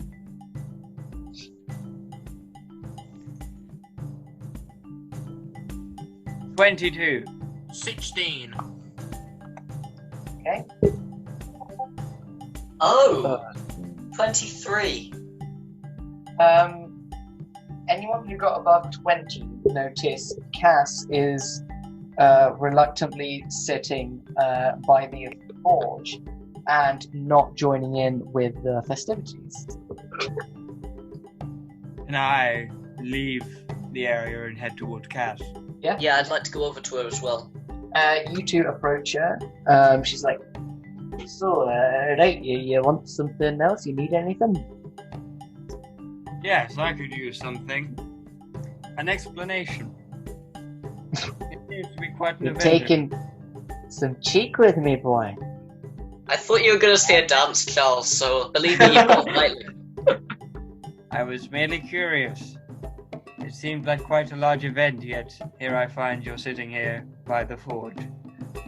I don't take part in the remembrance festivities. Brings back memories I don't need thinking about. I You've lost understand. someone, haven't you? We've all lost someone, McManman.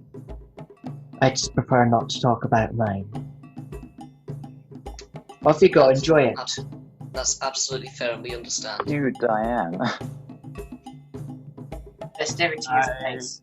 I beg for your forgiveness, my condolences, and I wish you the best of nights. Have a good night too. And you guys return to the festivities. Hanan greets you all, welcomes you into the circle. The druid is like sitting a bit further away on a ridge of sand, just like watching over. And you guys like each sit down. Like you guys can all sit together. Do you guys want to sit together? Can I sit next to Erwin? Yeah. Yep. So okay, all of you sit together. Also, Francois is with you. Diane and Kevin are with you. Song is sitting with you. And Hanan is. He will go sit next to Hamish in a bit, but he's leading the ceremony. So he stands up. They've got this like little stage. He's like, "All right, everyone, if we'll settle down, we're going to begin the ceremony soon. Everyone got their sands ready." And you see in different groups they've got these bags of coloured sands, like bright red, like bright colours, like red sand, blue sand, green sand, and they're all preparing it. And they all seem like really excited. Welcome back, everyone, to Festival of Remembrance, where we don't grieve our lost ones, but we celebrate their lives, the ones who we've lost, the ones we are yet to find, and the ones who we hope, just anyone we pray for. Can I whisper to Erwin? Yeah. Can you teach me more of that football stuff? Yeah, of course, mate. That was quite fun. Also, I have a little something which I think would really, get us in the mood of this spiritual enlightenment. I grab out the weed. Yes, mate. It always comes back to weed with you, Charles. I thought, hey, I'm not addicted. I just know of a time to use it. You guys can, blaze it up. It's not like the people around you notice, but it's not. Hamish like, actually doesn't. It's not an entirely distracting drug. It's weed. It's light. It'll make you chill, make you a bit queasy, but it's not like cocaine or anything. And they don't I mind. don't know why, but do you guys know a film called Midsummer? Thankfully Heard of not. it. I've heard of it, yes. Out of it. I'm getting weirdly reminded of that, and I don't know why. It's not a good thing. It's a horrible A couple horror. of the people ask you for a little bit of it, and you share it around with a couple of people.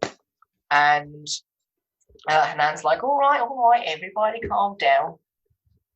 Right, I'll go first, shall I? And he grabs a bit of sand from this orange bag, and he goes, I lost my brother at the beginning of all this. You may know he was a good friend of ours. He was a grand opal before I was.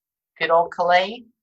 And Calais was a good man, and I've grieved, and we celebrate the good things he did, the lives he helped here, and all the good things that came from him.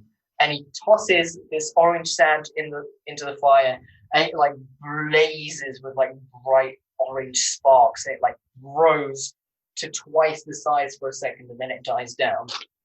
And then he gestures to everyone else, and he's like, right, well, would anyone else like to share?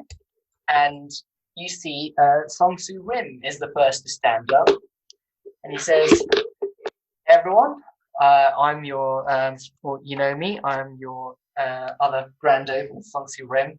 You probably know me from TV and stuff. And, gotta say, we've lost some of our mates along the way. One of which was one of my best friends, Kai Wen, and a couple of others. And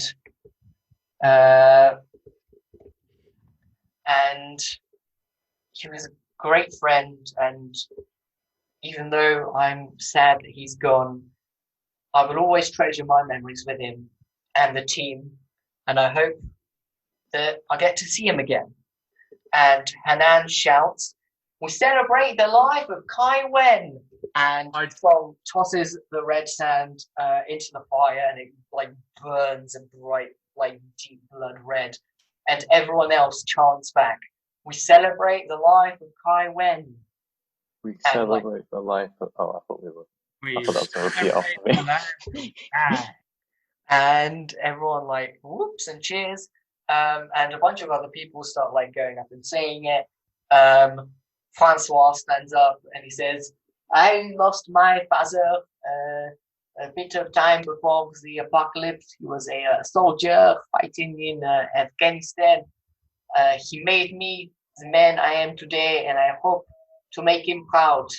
And Hanan goes, we celebrate the life of your dad. Francois' dad, your dad. DM's forgotten his name.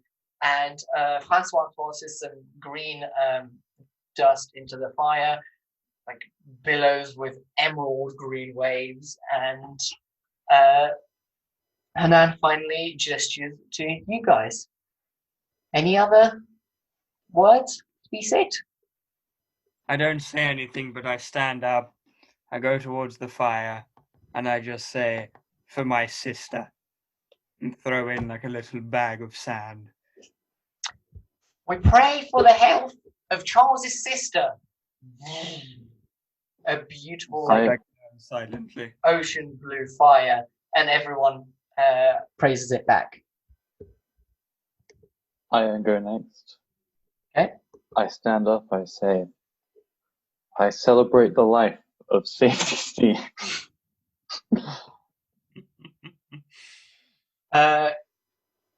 Diane stands much. next to you, Can I and do Diane one says, grapple to stop "What he him? means to say is, we drink to the health of Mike's dead wife." No, that's not what I said. Mike's dead wife. To Mike's dead wife. Mike's dead wife. The fire. Mike's dead wife. Wait, she's not dead. The fire. So when someone's dead, they say they celebrate the life, and when someone's not dead, they say we drink to the health of. I see. Yeah. So we drink to the health of Mike's dead wife, and cheers and whoops. Right. It's Anyone quite ironic else? that that's the one that's not dead.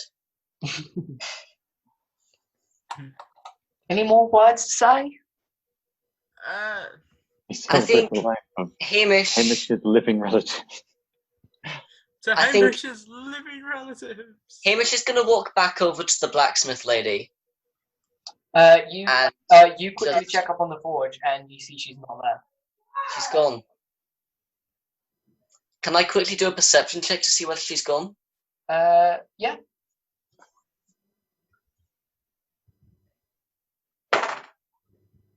$15. With the 15, you can't tell where she's gone, but you have an idea. You think that she may pop up soon. It doesn't seem like she's gone anywhere far. I leave a small bag of sand by where she stood and just sort of sit there for a little while. A little bit of time passes and nothing occurs. Weejock starts nudging you and just honking at you, like asking you to go back to the festivities. I fill up his snout with some sand, and then as I walk past to sit down, I squeeze it out and sort of exhale. I squeeze him a bit, and so he sends out all the sand into the fire. Brilliant. And I just say, I celebrate I drink to the health of all you beautiful bastards. To all us And as beautiful bastards. we drink to the health of all the beautiful bastards, and the fire billows with a beautiful, like, swirling starry purple. What? Anyone else? Who's next? Kevin? To the I can't weed. drink.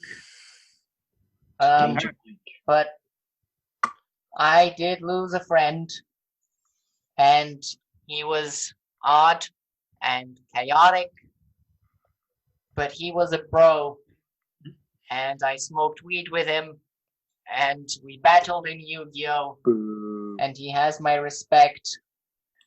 I celebrate the life of Danger Mike, and he tosses pink sand into the fire, and it like sparkles with like Boo. cackling pink flames.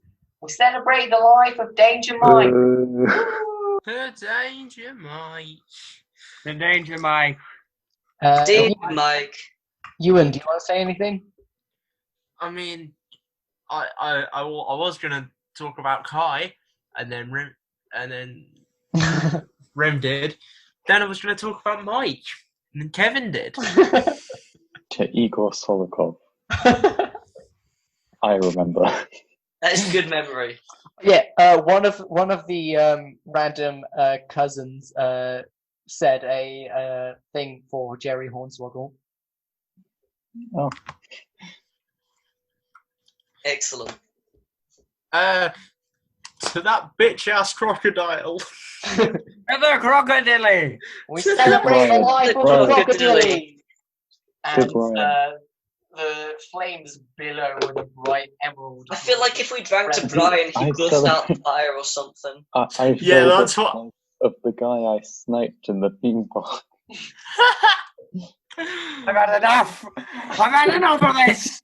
Get off and I storm off. Everyone cheers for Steve and his amazing shot. Before you storm off, everyone goes a bit silent. There are audible gasps and heads turn, and you see Cass holding a small brown bag of sand Right, now don't take this the wrong way. I'm no softy like the rest of yous. Yeah, sure. Elliot was a good husband. He died around the time the apocalypse began, and had no choice but to send him to heaven myself.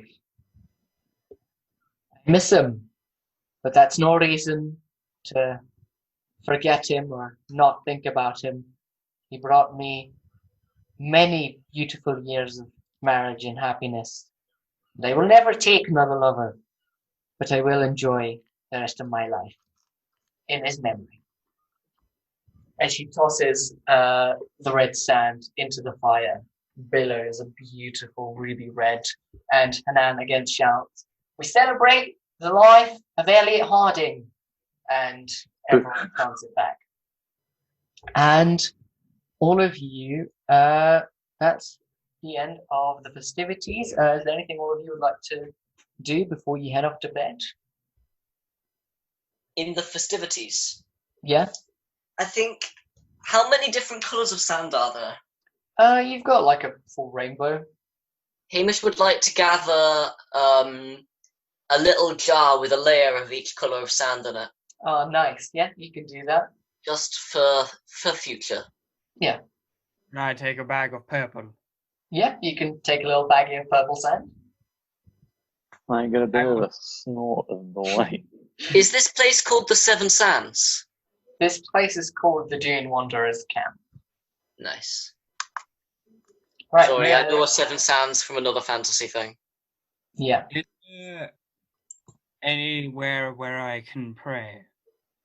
Yeah, there's definitely like a full-on designated outdoor church area.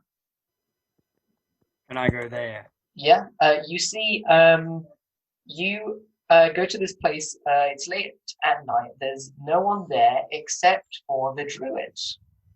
This tall. You see, he's thin and looks visibly weak, but has a powerful and imposing presence. Hello there. I did not mean to interrupt with Charles. No worries, you're not interrupting anything. Do I know you? Probably not.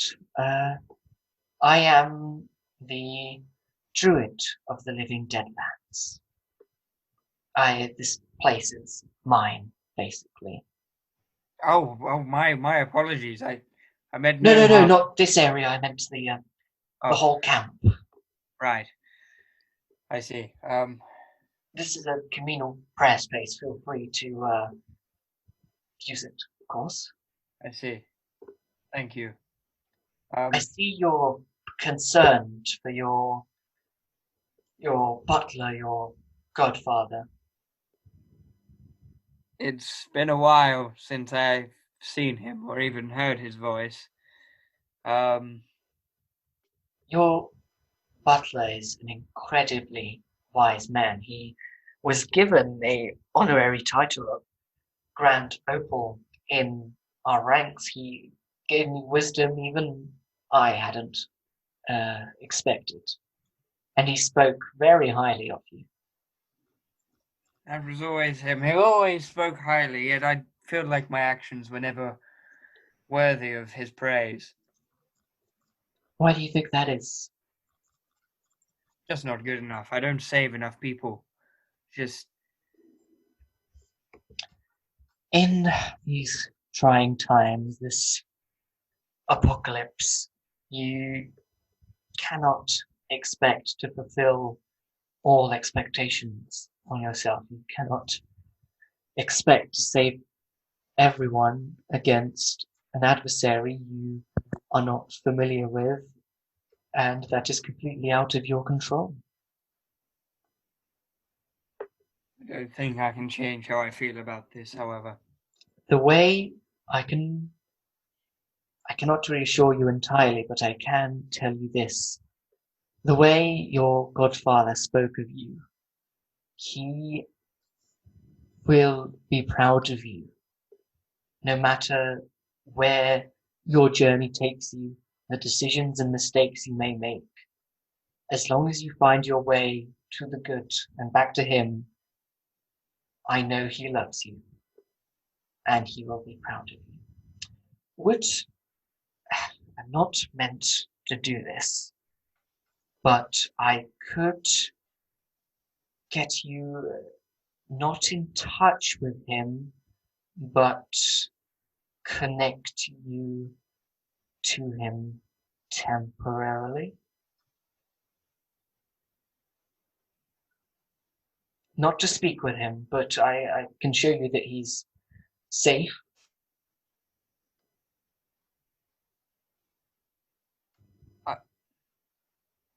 I'm going to have to decline your offer. You see? I cannot bring myself to see him and not be able to be there. Because if I know he's safe, that would be great. But if I get there and he is not, I would have felt like I have failed.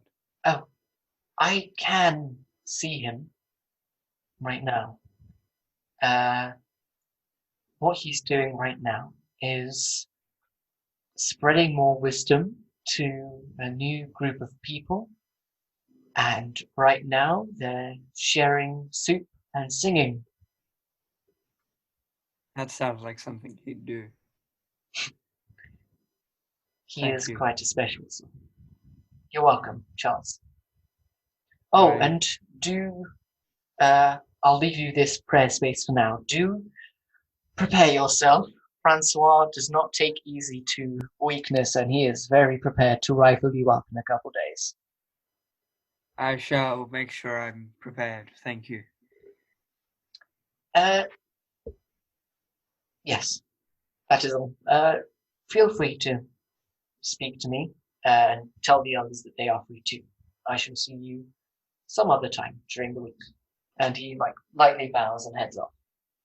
Is there anything you'd like to do during this time? I was going to contact my IT support. Cool. If- Make a religion check with advantage. Hang on. Religion.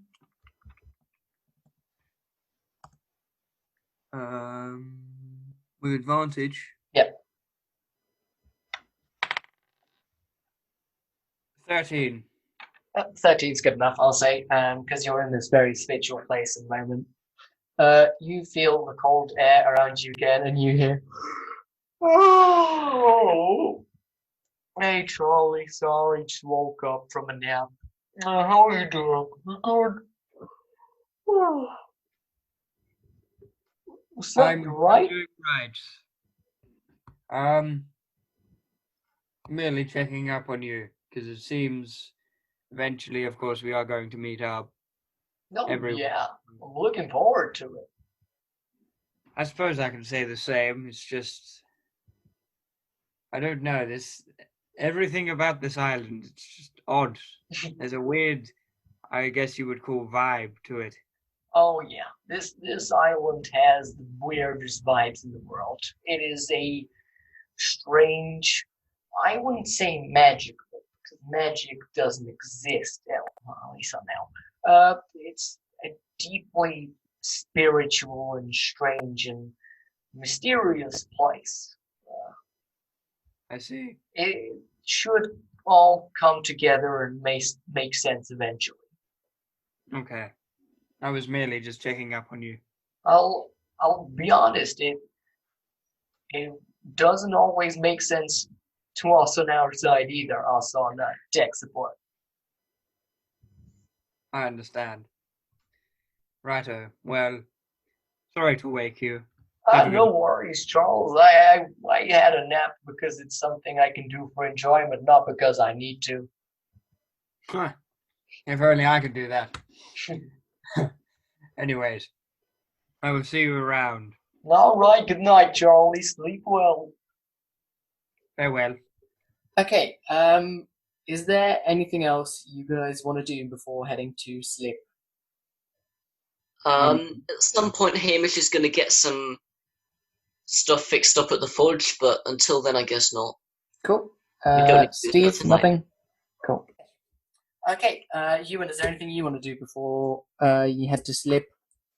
I think that I'm just gonna I'm gonna head back out to that football pitch and just kick a ball around on my own for a bit, because playing today reminded me of my old life before the apocalypse, and I enjoyed it a lot more than I have been fighting zombies. Makes sense. Would you like Song to join you? I think I'm alright to just go on my own.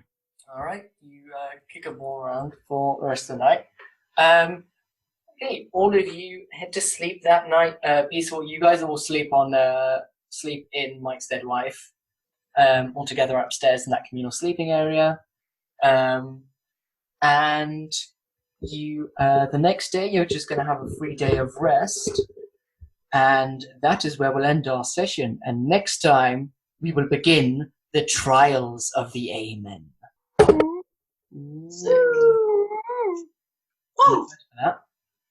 Right. Let's say the recording stuff. We'll see you next week. We'll meet again. Dead Taiwan. Alright, say bye, everyone. Hey, you're Bye, finally everyone. awake. Bye. Bye. We got it in.